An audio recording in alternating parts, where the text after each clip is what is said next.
કીર્તિ કી તો ભાઈ બધું સહન કરવું પડે હો ઈ કે.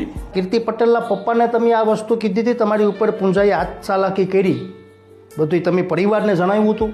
મેં બધાને જણાવ્યું હતું, મારા સસરાને જણાવ્યું હતું, મારા શાળાને જણાવ્યું હતું, કીર્તિને કીધું હતું કે મને જો અહીં મારે છે આવી રીતે છાકાને એવું નિશાન પાડી દીધું, બટકો ભરી ગયા આ બધું. અને આ વસ્તુ ટોર્ચરિંગ તો મને રોજ થતું, મારે કોને કહેવું? મેં 2-3 વખત ટ્રાય કરી એ બધાને કહેવાનું, તો એ બધું સહન કરવાનું તારે એ કે જ્યારે તમને શરીરના સાકા મારેલા છે હાથમાં? હા, આપણે શાક સુધારતા હોય એ શાક સુધારતી હોય ને મગજમારી કરેલી સીધા આપણે સામે બેઠા હોય તો સરિયું મારી દે આમ કરીને, બરોબર છે.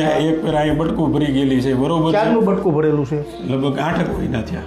8 મહિના છે. હું કંટાળીને ઘર મેકીને ભાગી ગયો કે આ કોઈ મારું સાંભળતું નથી, મારે રોજ ત્રાસ સહન કરવો, મરવું એની કરતાં તો આ પરિસ્થિતિને આ બધું મેકીને વહી ગયેલો છું. હું એટલો બધો કંટાળી ગયો છું કે કોઈ સાંભળે નહીં, કોઈને કહી નહીં, અને ઘરની બાઈને વગોવું એવું થાય, સાચું કોઈ માને નહીં. લાલાભાઈ મેં બધાને વાત કરેલી છે, ઘરના તમામ ભવ્યને મેં બધાને વાત કરેલી, મારા આડુભાઈથી માંડીને બધાને, કે ભાઈ બધું હું બીજું બધું હું સહન કરી લઉં, પણ આ હાથ ઉપાડે નહીં મારથી સહન ના થાય.